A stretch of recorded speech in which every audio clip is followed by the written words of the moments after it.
Well, good morning. How are you? We got a heat wave out there today, don't we? Starting to feel good out there again. So I'm glad you made it out this morning. Glad you're here. It's week 3 of our series called Greater.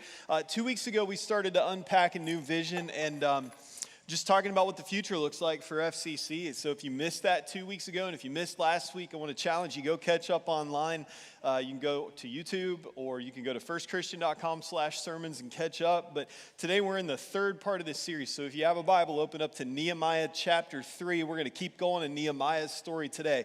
Let me catch you up in case you missed the last couple of weeks. I'm going to do this rapid fire because we got a lot to get through today in a short amount of time, okay? So about 600 years before Jesus is born, Jerusalem gets conquered, the city gets leveled, the wall gets destroyed, the temple gets destroyed. All of the Israelites are taken captive and shipped out to a foreign country to be captives and slaves. A few decades later, they're allowed to start going home, but when they get back, they find out nothing's been done. The city's still in ruins. Word of that gets back to this guy named Nehemiah, who's serving the king in this foreign country, and he feels this immediate burden, like something's got to be done, and I think I'm the person that God wants to do something about this. And so he begins to pray. He begins to plan. He goes to the king and makes a really bold request. He asks for time off. He asks for resources. He asks for protection. He's got this whole laundry list of things he wants from the king, and miraculously the king says yes to all of it. And so Nehemiah goes to the people and he starts to cast this vision, and as he does, you could just see the people kind of rise up. Okay, this is how it goes in Nehemiah chapter 2, right at the end of the chapter, verses 17 and 18. It says, this is Nehemiah writing about what he says to the people. Now I said to them, you know very well what trouble we're in. Jerusalem lies in ruins and its gates have been destroyed by fire. Let's rebuild the wall of Jerusalem and end this disgrace. And then I told them about how the gracious hand of God had been on me and about my conversation with the king. And they replied at once, yes, let's rebuild the wall. And so they began the good work. They're like, God's going to give us success, so we're going to go do this. We're going to rebuild this wall, right? In the first week of this series, we talked about this idea that every great move of God begins with a burden from God. In other words, when he wants to do something big, he's going to start by putting a burden on you or on me, on his people, for us to get involved. So we talked about that burden, and we talked about the burden that our church feels for our community and for our city, for our region and beyond. We talked about the burden that God has put on us to see people who don't know Jesus, who are living without hope and purpose and a place to belong in the family of God, meet Jesus, become a part of his family, find hope, find purpose, and ultimately they become somebody who's leading other people to do the same thing. So we have this burden for those people, and everything we talked about the last 2 weeks is all with them in mind. It's all, how are we going to reach them? How are we going to do what Jesus said? Go reach them, bring them into the family. That's what it's all about, right? We've said before, FCC believes that Jesus is for all people. We want to be a movement of faith where all people discover and deepen a relationship with Jesus and find that hope and purpose and a place to belong. And that's our burden. That's why we do what we do. Last week we talked about the next step, though, and we said this God-sized vision that he's given us requires faith-filled action. It's not enough to just say, God, okay, you've given us a dream, but then we have to start saying, what do you want us to do about it? What are we going to do about it? We talked about action last week, and today we're going to go to the third step in this process. We're going to talk about this simple idea that when God's people unite around his mission, nothing is impossible. So that's what we're going to talk about today. So let me pray, and we're going to get right into it, okay? God, help us to hear that from you today. Help us to hear that through your word, and not just to hear it. Help us feel it. Help us believe it. Give us faith, courage, and trust to follow you wherever you take us. We pray in Jesus' name. And everybody said, amen, amen. Okay, when God's people unite around his purpose, nothing is impossible.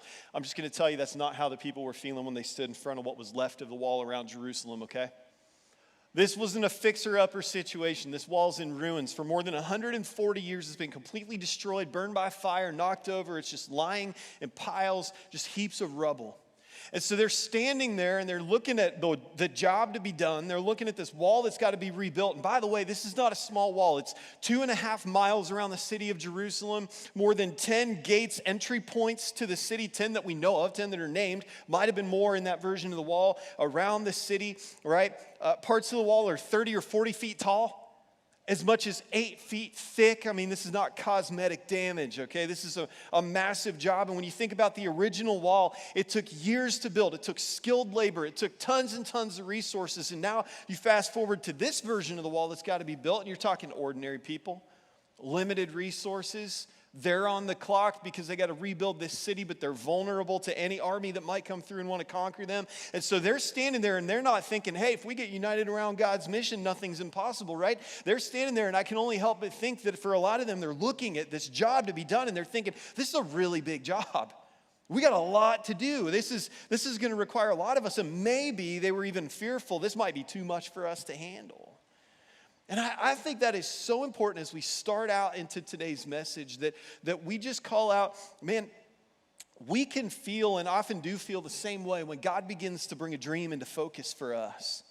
When he puts a burden on us and gives us a vision for what he wants us to do as his church, it is not just easy, but I would say even common for us to feel just like they must have felt staring at this wall. I mean, think about this vision. Think about this burden we said we have for the people around us who don't know Jesus. And think about how many people there are. We already said if you draw a circle around our building, 5-mile radius within that circle, 5 miles from our front door, more than 55,000 people live who have no relationship with Jesus. They don't have the hope of that relationship, no active faith in their life, no connection to a church. And I mean, I think about 55,000 people that we're supposed to go reach. That's a big job. And so it's easy to stand and look at something like that, stare down that kind of mission and think, this might be too much for us to handle. And some of you hear that and you get excited and you think, I want to go do that. But some of you hear that and you feel small and you feel a little worried. And I just want you to know that's common. If that's what you feel when you think about this vision we have as a church, then you are no different than the Israelites who were staring down a pretty big, important job that God had called them to do. It's exactly the same thing. When you think about how generational the issues are in our culture, and you think about how deep the brokenness runs, and you think about how much work there is to be done, I don't blame you if you feel like, well, that's going to be some pretty heavy lifting, because it is. We said that we want every person, now think about this, not just in that 5-mile radius, but every person in the 330 area code. Think about how many hundreds of thousands of people that is. We want every one of them to hear the good news of Jesus and be invited to know him and become part of his family. That's our burden. That's what we're setting out to lead the charge in. And we're not going to do it alone. We're going to do this as part of the kingdom, working with other great churches all across the region. But we believe that's the burden that God has put on us. And so when we talk about, I'm calling that out because, man, when we talk about multiple campuses and remodeling buildings and launching ministries and building programs and all these things we want to do, I need you guys to know it's not about the things. Okay, it's not about campuses and buildings and ministries and programs. It's not about that stuff. Those are means to ends. It's about souls. It's about souls. It's about people who need Jesus. It's about people who are searching for hope and helping them find it in the one place where we know it's real, and that's Jesus, okay?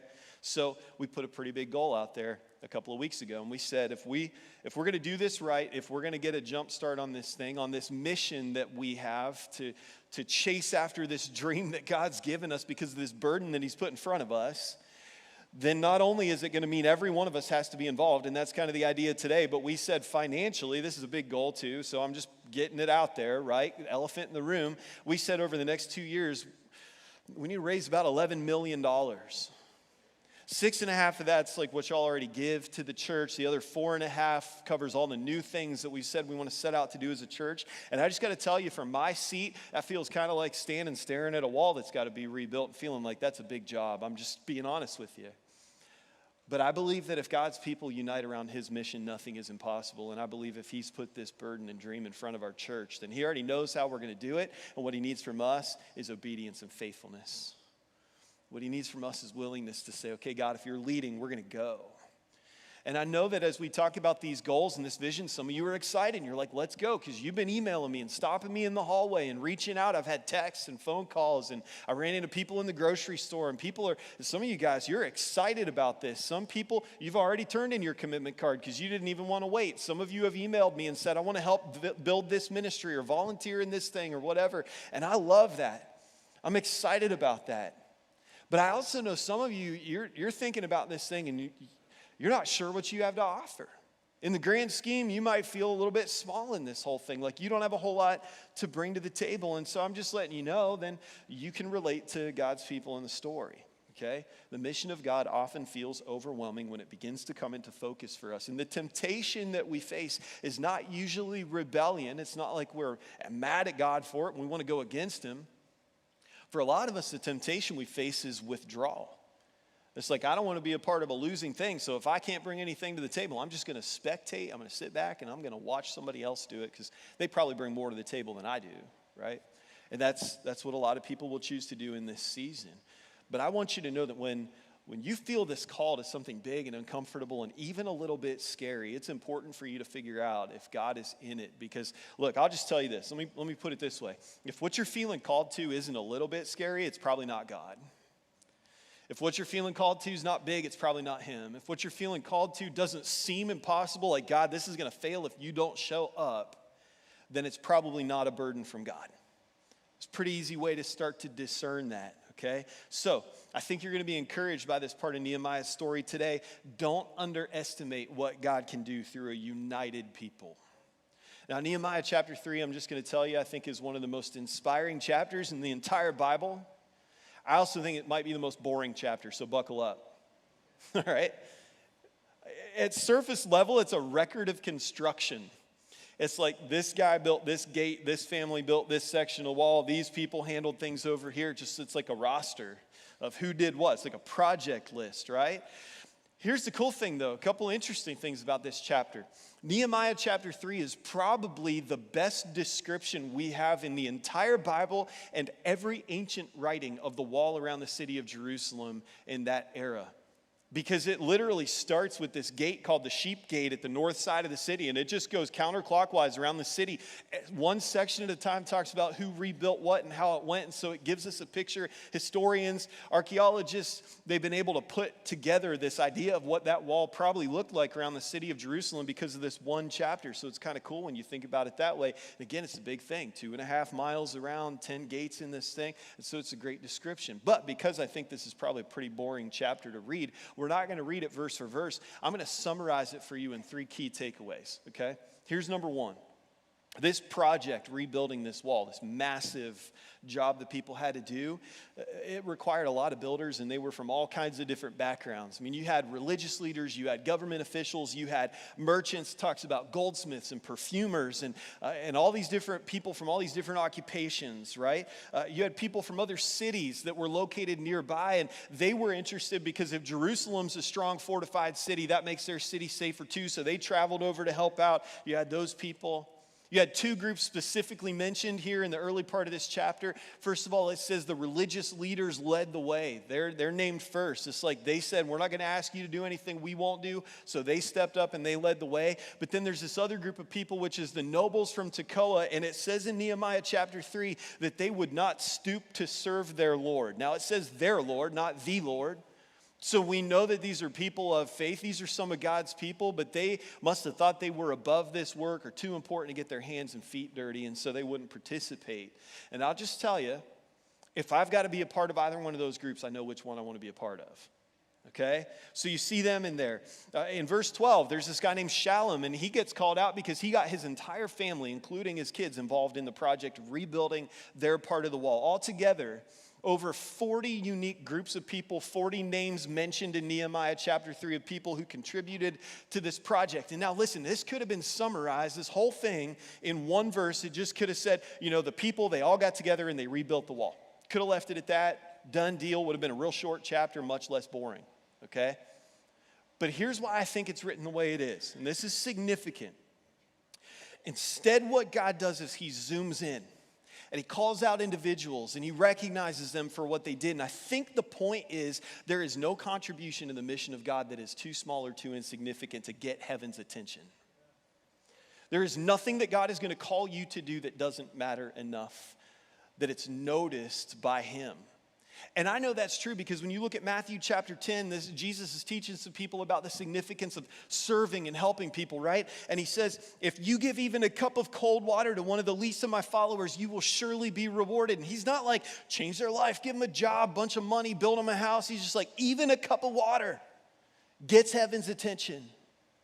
Even a cup of water gets a notice from God, right? And so it reminds us of why these people are remembered in Nehemiah chapter 3, all the way back in that day and age. And it's because even the smallest acts of service to the Lord are seen and remembered. And that includes your contribution to whatever God calls you to.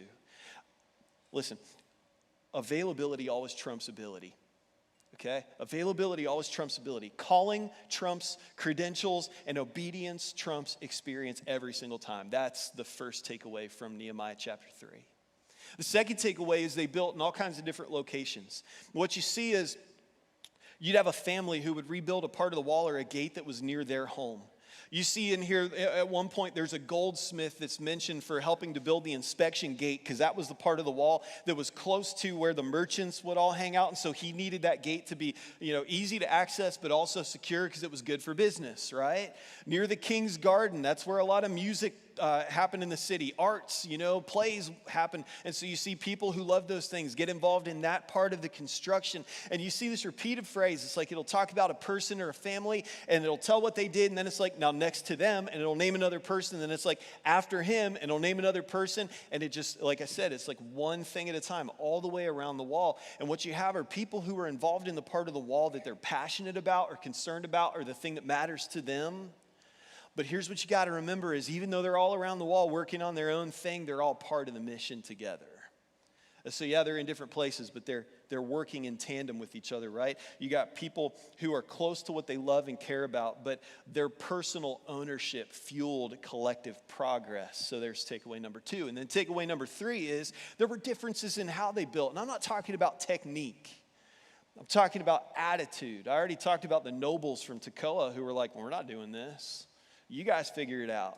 We're going to be over here doing our thing, So you had that attitude, but then you had other people who built with reverence. You had some people who were called out because they were so excited about what was happening. They finished their section of the wall and they moved on to something else. They were like, we're going to build too, All these different attitudes. So you got people of different backgrounds, different places doing different things, different attitudes about the work. 3 big takeaways, but together there is one point. The point is this: unity does not mean sameness. It means shared direction.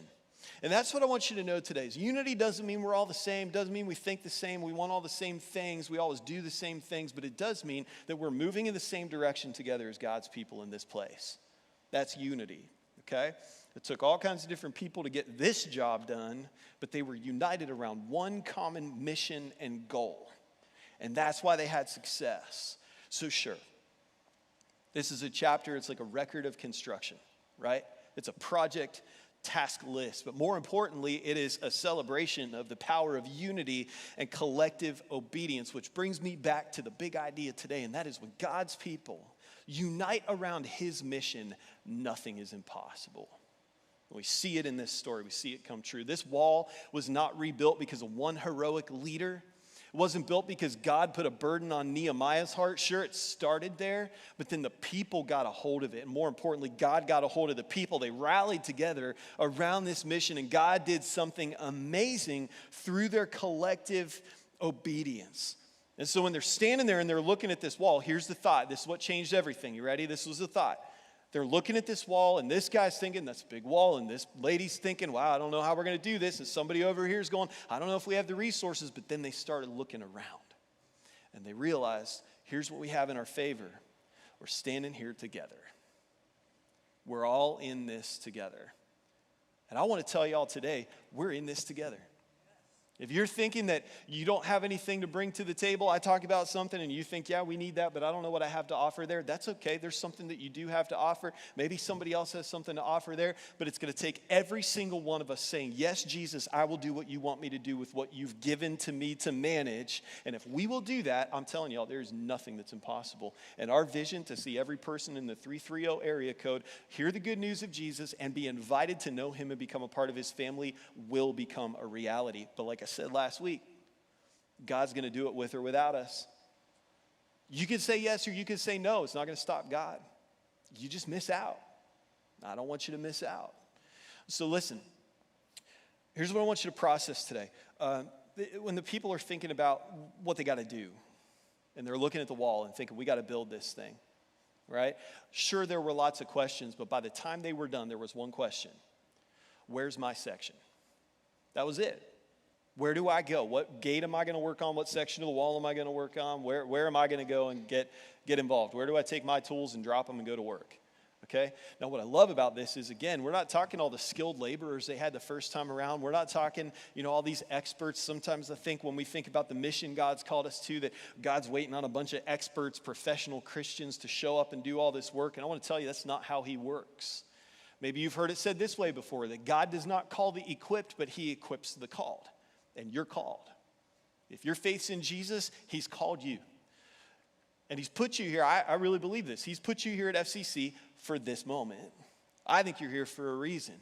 And you may not feel like an expert. You may not feel like you have a whole lot to offer. But listen, I want you to hear this story. We're going to play a video from a family who's part of FCC. And I love this testimony because you're going to know what I mean when I say this. Sometimes you hear testimonies and it's the person like, I was born in the gutter and I went to prison for murder and I was on death row and I met Jesus and he changed my whole life. And you know what I mean? They have like these crazy powerful testimonies. And I love those testimonies because they are perfect illustrations of the power of Jesus. But most of us go, that's really cool. I just had a rough day at work yesterday. What do I do? And the story I want to play for you is a story that of a family that goes to church here. And their testimony is kind of like, yeah, I was a Christian. And I just felt like God was telling me, I want you to do more. I mean, you're going to hear him say things like, I was just kind of spectating. And God wanted me to get in the game. And you're going to hear them talk about the power of what happened in their life just through small, faithful steps of obedience. And man, I love this testimony because it just shows what's possible if you'll do the same thing. All right? Let's watch.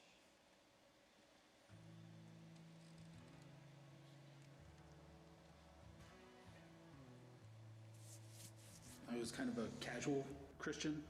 I'd go to church on Sunday, write a check, felt good. Went home and then proceeded with my life and really didn't think about church until next Sunday. Until an almost stranger asked me if I could help fill a need that the church had at the time. And I kind of laughed it off, and it started to weigh on me. It was crazy. This shouldn't weigh on me, but I couldn't sleep. I was really anxious about it, and it became very evident that I was being called to do something, and I didn't want to do it, but I think that was the first time that I really stepped out in obedience, and that was 15 years ago, and now my daughter is leading worship. She got involved serving. Cheryl's serving. Our son, he serves at his church at Ohio State, leads a small group at his church. So we have our whole family involved, and it really is, it's about our legacy. Yeah. The Bible tells us that we're supposed to be the hands and feet. And, we need to be doing what the Lord calls us to do. We need to be giving of our time, of our talent, and our treasure, all of those things. And I think Paul always tells us as a family, if it's something that's on your heart and you really don't want to do it and you feel like you're uncomfortable with it, it's probably the Lord calling you to do it. And, we've seen time and time again, like, he's equipped us when he's called us out in faith, and when we've stepped out in faith, he's given us what we need. It's not always comfortable, but it's usually not. Usually not. It's true. This shouldn't be a spectator sport. And for me, it really was, before I started giving. As we upped our giving and volunteering, it really, you start taking ownership of what the church is doing. You feel a part of something bigger. Love that story, okay? I love it. And I love it because a lot of times, I'll tell you, I'll talk to people, like I'll find out maybe somebody says, I'm leaving FCC, I'm going to go find a new church, and in talking to them, I find out they'll say things like, I just never really felt connected. But then when I ask them, hey, did you join a group? No. Did you volunteer for anything? No. Did you get involved in it? No. And I'm saying that today not to put my finger in your chest and say, if you're not feeling connected, whatever, suck it up. I'm telling you, you're just missing out. And I don't want that for you. And you just heard a testimony of a family that's saying, yeah, when we felt like God was telling us to take a step, be more involved, we did. And it's changed our outlook on faith, right? Love that story. Now imagine the power if every one of us would do what you heard Paul and Cheryl talk about in that video. If every single one of us would just have that attitude and that posture, give God that response when he prompts us to do something, man, that's how you get a unified church. It starts with that. Andy Stanley wrote this one time. He said, visions thrive in an environment of unity, but they die in an environment of division. And that is true more in the church than anywhere else, okay? So let's talk about division. Where does that come from? I mean, there's the obvious stuff, right? Like when you think about division, well, first of all, let me say there's open conflict. That's people arguing with each other and fights that go unresolved and public criticism, and you get factions that'll form around little things. And I know people who've left this church because of open conflict, and I think that breaks God's heart, but that's usually probably what we think of when we think of division in the church. And you think of somebody who's divisive or causes disunity, and you think of those people that really stick out. But now let me give you a few other examples, okay? How about people who refuse to participate in God's mission? So then you got some people who are in and some people who are out, and it's not this division where we're mad at each other. It's just this division where it's like some of us are all in and we're going for it, and some of us are going, not my problem. So you have that. You have complaining without contributing. When I hear things like they should really fix that, or I don't like the way they do this, or I wish they would, and it's like you complain, but you don't bring any solutions or any answers. That causes division in the body, right? There's preference wars. I don't like the music. I don't like the volume. I don't like the lights when they shine in my eyes. I don't like, whatever. You wouldn't believe how many letters I get from people who don't like my shoes. Seriously, and I'm kind of hurt. They're just normal shoes. There's nothing weird about them, right? Spilled coffee on that one, I think. But like there's people with preferences about all kinds of things. And I'm not saying the preferences aren't important. They matter. They matter to you. That matters to me. But it's not in the Bible. So we got to hold that stuff open-handed, because the method's going to change again over the years, but the message never will. All right, so preferences. Those things will divide us. How about gossip? I don't even need to describe this to you, because you've gossiped about somebody and somebody's gossiped about you, so you know it hurts on both sides, okay? Now, here's what I will call out. In the church, what we do is, with the best of intentions, we just call it prayer requests, right? You're hanging out with some people and you're like, oh, we just need to pray for, Sarah and Bob, because you hear about what's going on in their family. Let me tell you what's going on in their family. And you're like off to the races, okay? So gossip causes disunity in the church. How about people who get silently hurt and never address it? I see this all the time. Somebody disappoints you, I disappoint you. Somebody lets you down, somebody says something that bothers you, you get left out of something, and instead of addressing it, instead of, calling it out, you just withdraw. Eventually you disengage, and then you're gone. I see it happen all the time. Most division in the church, I'll tell you, I think it starts at least with unaddressed hurt. So there's that. And then there's refusing to forgive, which is a slow poison of unity. And these are just a few examples, okay? But they're examples of things that divide the church. Now I want you to think about this. God designed diversity. Again, unity's not sameness.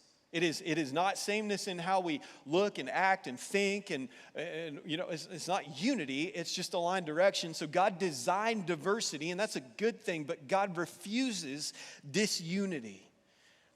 And as a church, I'll just tell you, we got to keep that in mind, because we don't have to agree on everything, but we have to be committed to the same why. And the why is to lead all people to be all in disciples of Jesus, to help them find hope and purpose and a place to belong. That's why I've been telling you the driving verse in our church now and over the next few years is John 3:30. It simply says, he must become greater and greater, and I must become less and less. If we make that our why, we will be a united church. I promise you. I promise you. If our focus is just how can I make Jesus greater and me less, unity will not be our issue. Our only issue will be, God, how in the world are we going to accomplish all the things that you put in front of us? Because he will just pour it on. Because what he'll see is a united church. And man, he'll trust us. And when he trusts us, he's going to open the floodgates. And we're going to get to be a part of some really, really cool stuff. Okay? So a clear collective why. allows us to focus less on me, more on we. I'm even okay in that case not getting my way. I'll set my preferences to the side or pass up an opportunity if it's the best thing for the greater good. But unity is the engine of God's mission, and that's why Jesus, he prayed for it. In John chapter 17, which I think think about this chapter. This is crazy. We get to listen to God talking to God. You ever think about that? Jesus, God in human form, praying to the Father, and we get to peek into it. We have this whole section of the book of John right in the middle of the book that describes this prayer of Jesus. Okay, and I want to read you a few verses because I want you to hear what Jesus prayed for you and for me, for his church. In verse 20, he starts, I am praying not only for these disciples, but for all who will ever believe in me through their message. So he's like, not just the guys in the garden with me tonight, God, but for the people in Canton, Ohio on February 15th, 2026, I'm praying for them too right here in this moment. This is for you, okay? I pray that they will all be what? Oh, come on. One. I pray that they'll all be one. Just as you and I are one, as you are in me, Father, and I am in you, and may they be in us so that the world will believe you sent me.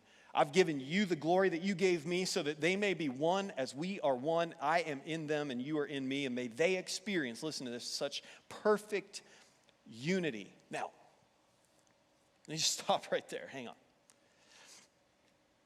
Do you think perfect unity is possible in the church? Most of us, gut reaction would say, no, probably not perfect unity. I don't think that's true. You think Jesus would have prayed for something for you and me if he knew it was impossible? I think sometimes a cop-out is we say it's not possible. We can't get there, but Jesus prayed for it. That makes me think it's possible. Okay? But what's the key? May they experience such perfect unity that the world will know that you sent me and that you love them as much as you love me. This is final prayer before he goes to the cross. What are you praying if you're in his shoes? I know what I'm praying. God, do you have a plan B? Any other ideas? Any way we can change what's going to happen here tonight? He's not even praying for success. Like, God, if I got to go through this, at least let it work. I hope they listen. I hope they pay attention. I hope they respond, right? He doesn't pray for any of that. He just prays for unity, that we would be one, as he and the Father are one. And think about what's happening in the moment. Man, God has a vision for what's going to unfold in the next couple of days, and it's going to cost Jesus his human life on this earth. But even in this moment, he's like, God, I am so in sync with you. I'm so in step with you that if it costs me my life, I'm in. I'm all in. And then he's like, let them be one just like that. Laying down their life, picking up their cross every day for the sake of the call in the mission, okay?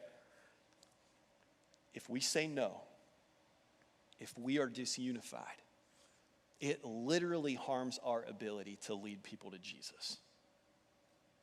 It hurts our witness, okay?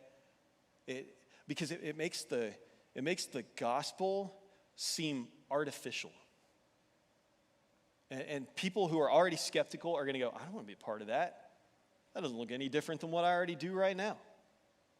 Why would I want to go be a part of that? You know what I'm saying? It hurts our witness. But listen, if we will unify and get together, it will literally increase our ability to lead people to Jesus. Because when the church is united, the invisible God becomes visible in our lives. People can see him in us. And it makes our faith compelling. And so let me go back. Our why is those 55,000 people within 5 miles of our front door. Our why is the hundreds of thousands of people in the 330 area code who don't know Jesus yet. They're our why. They're why we strive for unity. They're why we set our preferences and our plans aside. And let me tell you, what did it take for the people in Nehemiah's day to get here? Let's just unpack this. It took something we hate talking about because it's no fun for anybody. But it took what Jesus was doing in the garden the night he prayed for unity. Okay? It took sacrifice. Sacrifice. They were able to rally around the mission because they set everything to the side and focused on the mission, and me gave way to we. So like preferences, yeah, those just get set to the side. How about plans? Do you think the people in Nehemiah's day were just sitting around with their hands in their pockets waiting for somebody to come along with another plan? No, they're an agricultural society. That means if you don't work, you don't eat. And these people are recovering exiles. They're tired, man. They're trying to survive another week. And along comes Nehemiah with this plan. He's like, hey, I need you to stop farming. I need you to stop what you're doing. Y'all put those tools down. I need you all to come help build this wall. And they set their own plans aside, putting themselves and their families at great risk because they believed that this call was from God. And they said yes, okay? So they put their plans to the side. They sacrificed time, talent, treasure. Those three things Cheryl talked about in the video. They sacrificed it all. They put it all out there. And if we will sacrifice in those ways, our preferences, our plans sometimes, our time, our talent, our treasure, that is a way that we work toward unity because we are actively setting me aside for we. Okay, let's talk about this. How about gossip? When somebody comes to you to do it, shut it down. What if we all did that? What if somebody came to you to talk about somebody and you said, nope, let me stop you right there. Would you say what you're about to say if that person was standing here? No? All right, shut up. You're allowed to say shut up in that moment, okay? Or you're like, they come to you and they're mad at somebody and you're like, have you talked to them about it? And they say no. And you're like, what are you talking to me for? Go talk to them. That's biblical. Okay, so we shut it down. We shut down the gossip and the prayer requests, if you call it that, all right? What if we addressed conflict quickly and biblically? Man, that would change a lot of things. What if we prayed together more? Every single month we have a prayer night. Did you know that? We got some people who meet here to pray. You should come. I think it'd be cool if that prayer night got so big that we had to move it in this room-packed place. So what if we prayed together? What if we all participate? Again, me has to give way to we, but then here it is. This is what we're going to wrap up with. Me has to give way to he. Man, that's what this greater 330 vision is all about. It's me being less, him being more. It's me giving way to God's will for my life and our church. And what if we all did that, man? Let me tell you, you don't have to be a Bible scholar and you don't have to be a hero of the faith to make an eternal difference. You just have to say yes. So I want you to think about this. Every single time that you work against unity, Jesus prayed that you'd stop. But every single time you work toward unity and you set yourself aside, you are an answer to the prayers of the Savior of the universe. Is that a crazy thought? That you can answer Jesus' prayers just by saying, okay, I'll be somebody who unifies people around the mission of God. I'll participate. I'll get in. I'll bring other people with me. You're answering Jesus' prayers when you do. So listen, I think this chapter is boring on purpose. I think Nehemiah wrote it this way on purpose. And the reason is because most God dreams come to fruition through unspectacular obedience, but through honest, earnest faithfulness. And that faithfulness is often repetitive, it's often unnoticed, it's often not glamorous. I mean, that wall went up one stone at a time, right? That's hard work. But I want to leave you with this thought. The kingdom grows at the speed of collective obedience, through the efforts of unified people who simply say yes when God gives them a burden and a dream. And we see this in the early church. I love the picture of the early church we get in the book of Acts. We see how God moved. We see how God changed not just one community, but multiple communities and then nations, and it spread through the world. And 2,000 years later, he's still moving. But it started with this in Acts chapter 4 when it says, all the believers were united in heart and mind. And listen, they felt that what they owned was not their own. So they shared everything they had together, collectively, united for the mission. And the apostles testified powerfully to the resurrection of the Lord Jesus, and God's great blessing was upon them all. Wouldn't it be cool if we made up our minds now, today, in this room, before you leave, we said 5 generations, 10 generations, 100 generations from now, some people are going to look back and they're going to say, hey, those people at First Christian Church in Canton, they decided they were going to be one, and God's blessing was on them, and because of that, years later, God's blessing's on us. Man, that's a legacy. So what if we decided that's what we're going to commit to and unite around and rally behind? Generational impact. So, where's your section of the wall? What's your commitment look like? Where are you going to serve? Where are you going to get involved? How are you going to give? How are you going to participate? Say yes to Jesus. I already told you, if you missed the last couple weeks, you need to go catch up. I don't have time to get back into it all right now, but it's all online, okay? It's all in the sermons from the last couple weeks. But tonight, at 6 o'clock in this room, you're invited. And whoever wants to be here, and I hope you're here. And I hope this is a full room tonight. Everybody's coming together, and anybody who's saying, okay, Jesus, if this is where you're taking our church, I'm on the front lines. I am in. Let's go. We're going to get together tonight, and we're going to make our first commitments. I'll be here with Ashley. We're going to have our commitment card in our hand. I'd love for you to be here too. I'd love for you to be praying what I've challenged you to pray. Lord, what do you want to do in and through me? And then last week we added part 2 to that, and we said, Lord, what do you want me to do about it? Pray that today. Show up tonight, 6 o'clock. It's going to be awesome. We got some really cool stuff planned. Got some good food in the cafe after, so you can hang out and get to know some people. It's going to be a great night, and I think a few years down the road, we're going to look back at this day, literally this day, and we're going to say, God started something in our city, and I was in the room when it happened.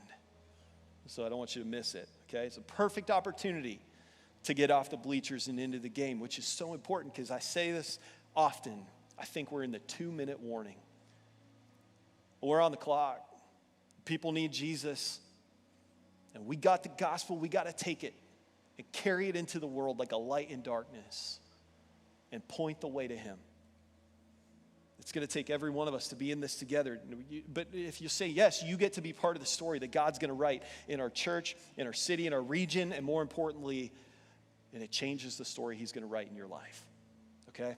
So, I believe God is still rebuilding broken things. I believe he's calling you to be part of it. And he's going to work through unified faith and obedience. It's a whole family effort. And it's not, do you matter? It's where's your section of the wall. Imagine what God will do if we believe that's true. And not just believe it. If we don't stop there, just like Nehemiah, he didn't stop there. But imagine what's possible if we'll say, God, we're not just going to hear this and believe it and feel the burden and pray, but we're going to take action. We're going to go. God-sized vision requires faith-filled action. What would he do if we said, all right, we're in, we're with you? Man, I think our church and our city will never be the same.